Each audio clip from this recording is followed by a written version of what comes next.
All right, so I'm sitting here with Coach Sebastiaan Rothmann, who's had some good results lately. A lot of win after win after win. When was the last time you took a loss? When was the last one? I think that was probably with Linus.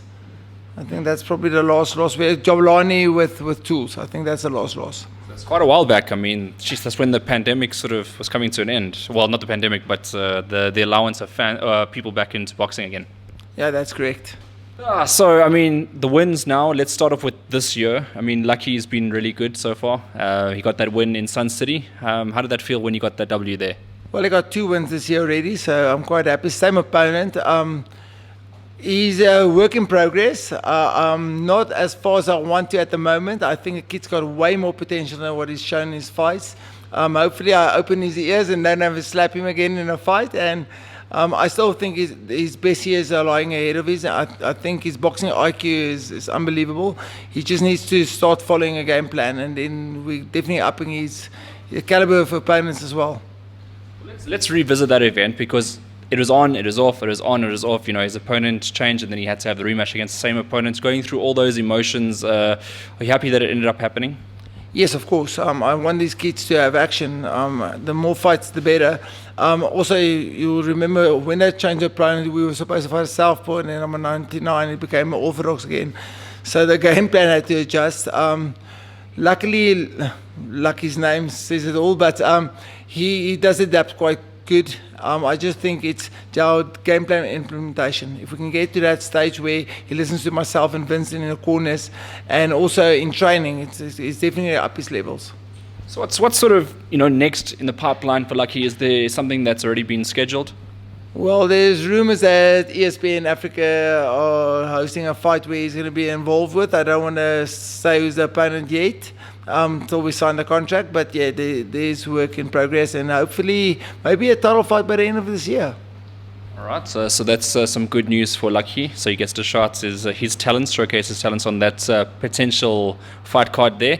Let's move over to talent Baloyi, who got an unfortunate draw on his last fight. Isn't redeeming it. I heard that his next fight isn't the rematch.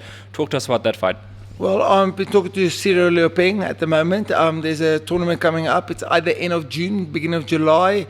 I think it will be a 10-rounder. I want him to be rounds. I want him to get used to fighting longer rounds. Hopefully, again, a opponent that can push him a little bit more. I do think the decision is a decision. We don't.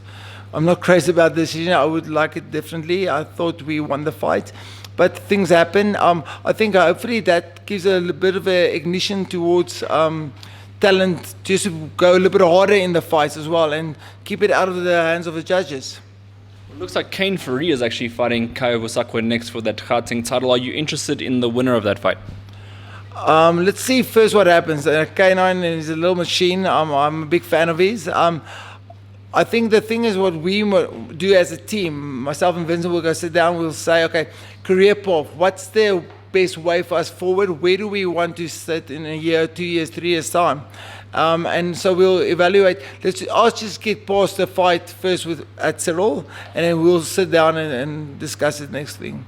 All right, so that's talent Baloyi's next step. Next boxer, Jabulani Makhense, who made his return. Didn't make weight for the super lightweight contest. Was about 1.5 kilograms over, I think. I don't know if I'm getting my maths right. But yeah, anyway, he made his comeback at the first round stoppage. Talk to us about that. Okay, well, Vincent took over the training there, and I'm unbelievably happy with the way he took it. He's been working on special stuff, and Jabulani listened. It's quite easy when a guy starts listening in a corner.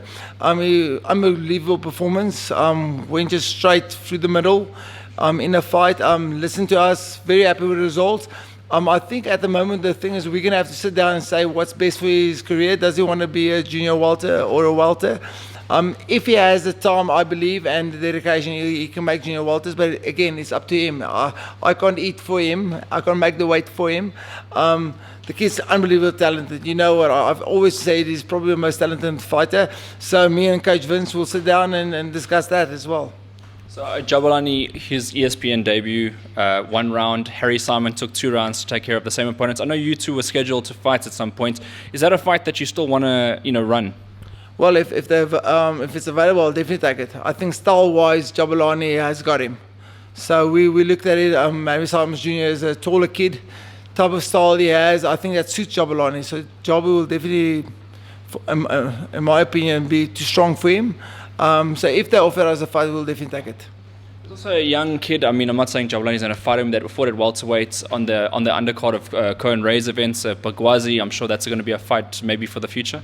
Yeah, definitely. I think again we talk to the broadcasters and say, what do you think? Where are we going? Remember, they also want to get the numbers up, and so it's both sides. Again, we want to see where do we want to be in 18 months' time. At Jabu's age, we definitely want to push him further and faster to try and get into the money numbers. I think you want to get the guy to, by the time he's 32, he should be quite established already and start making good money. So yeah, it all depends where ESPN says. Remember, at the end of the day, if FISO says stand left, we're going to stand left. 100%. And Jabulani so far faultless in his results. Let's move on to the next one. We talked about ratings, and Cowin Ray was the main event of the evening. So first main event fights you've had on ESPN, the whole build-up, everything that went into it, his SA title story. Talk to us about Cowin Ray. Well, the kid, every time it just amazes me. We almost like family, his history, what we've gone through. I'm extremely proud of the way he conducted himself as well. It's one thing winning a fight, it's something differently how you conduct yourself outside the ring and talking to people and also making new fans of the sport. I think that's something we're lucky at the moment. There's very few guys in this country who can bring new blood into the sport, and he's definitely one of those guys. He's got an all good story to tell, a story of hope. And so I think the big things are still lying ahead for him. I do think the hard work only starts now. He's got a target on his back. Everybody's going to go gun for him. But I see a bright future. So 8-0, where does he go from here? Well, we want to defend Esatara as much as possible. That's first goal. I truly believe that you have to dominate locally before you can go overseas, and so that's the first sport. And then secondly, if we can get into the continent, maybe fight somebody of one of the other African countries, champion stuff, maybe go for African type of title. That will help definitely just to get your world ratings up and also get exposure outside of the country. I know that Cowin Ray spars Patrick Mukala. Are they staying away from each other? Are they potentially fighting in the future? Well, you're talking about Jody, who's like a sister to me, so I don't think I want to be on the other side of the ring. I think if they ever fight, I'm going to be outside the ring and then let Vince take that one. But no, they're also like brothers. I mean, when we spar, we go there. So is it possible? It's never out of the question, but there has to be something worth for both the fighters. And at the local level, it doesn't make sense. Again, money-wise, what do we want to get out of it? If there's a big title shot after that or something where you can give a stepping stone, of course, these kids, they want the best for each other. So then they'll fight. So I'm assuming then you're going to be a fan of Patrick Mukala in his next fight next month. Every time. That's all right. And anyone I forgot? A talent we've got Lucky. I've got a new kid, Talent Moyo from Zimbabwe. I want him to make his debut, featherweight, junior feathers. Strong kid, comes forward, type of style, going to be somebody that the fans would like to come and see, all action. So hopefully we'll get him soon in the ring. All right, well, we'll look forward to that and more of your boxers coming through the rank. Thank you very much for talking to us, Sebastiaan. Thank you as always, Aiden.